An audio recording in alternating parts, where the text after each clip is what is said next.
Nidus is a Warframe that receives a fair amount of hate, I'm not gonna lie. It's actually quite valid in most cases as well.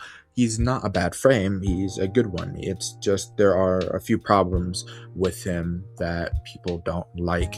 And in this video, I'm going to be talking briefly about what people do not like about him. The very first thing I'm going to focus on is that he needs time to ramp up, time to build up his stacks.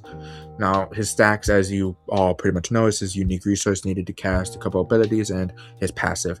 Actually, it's just one ability and his passive now that the rework has happened, or retouch. So essentially, what you want for Nidus is to maintain at the very least, 15 stacks so you can continuously be immortal. If you have more, that's great. Now, there is one problem with this. It takes time to ramp up. Fast missions are usually gone before he can even reach full power, because the more stacks you have, the more damage his abilities will be doing. So you can only become full power Nidus when you have max stacks. So fast paced missions end before he even reaches max stacks, which is naturally something that would be quite tedious for anyone. Not being able to reach your full potential in a mission is just annoying. Now, the next thing is that teammates often steal stacks. Using your second ability groups up enemies. This is a prime time way to gain stacks. Then you cast Virulence, boom, you gain stacks. Problem is, in co-op, nuking is so prevalent that by the time you group an enemy up, by the time you're able to use Virulence, they're already dead. It's annoying. It's why a lot of people believe Nidus is better as a solo frame, even though mathematically speaking, he simply isn't.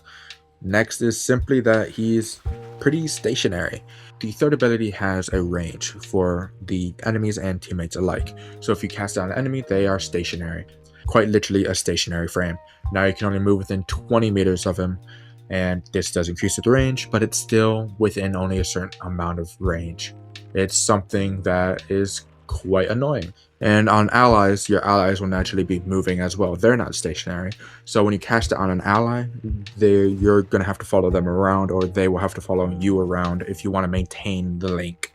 Usually it's best for an ally when you just cast on them, they cast their ability with their multiplicative ability strength now, and then you move on. It's not best to stick around an ally. It's better to just cast on an ally when needed and then move back to an enemy with the damage reduction. Next is that simply other Warframes accomplish similar roles easier. They have comparable survivability. I do think Nidus has some of the best survivability in the entire game because it is infinite compared to Warframes like Wukong. But then again, Warframes like Revenant exist, who have complete and utter damage mitigation. It's a completely different form of survivability, but it is arguably simply just better. Next, they have easier and better damage. Nuking Warframes exist with easier and better damage and sometimes comparable survivability. They have faster gameplay very often. They are very more active. They require less setup. These frames exist in abundance, so most people won't go Nidus, who requires a bit more. So in short, just slow ramp up. Teammates prevent stacks.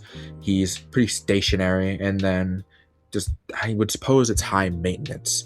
With other Warframes being able to accomplish much more, he's higher maintenance compared to what other players are simply used to. And then naturally, there's a few things that have been fixed with his retouch that players still aren't aware of, so a bad reputation does follow him, along with players just simply not understanding how he plays. And so with that being said, that is just about it. Before I end off, I'd like to point out that for some reason, there's a bit of a bug going on. I've never actually experienced this before 5 minutes ago, but if you walk past here in this simulacrum, you die. It makes no sense. It's appeared out of nowhere. I don't know what the cause and effect was, but I'd also like to hear about that. I suppose this would be something players would hate. I've not experienced this in a real mission, but if it does happen in a real mission, then I suppose it would be quite a cause for hate. So, with that being said, that is just about it. Let me know what you think about Nidus, whether you love him, hate him, indifferent to him, or if there's something about him that you hate that I simply haven't mentioned. I'd love to hear about it, because now that he's had his retouch, I'm more interested to know what people think about him in general. So with that being said, until next time.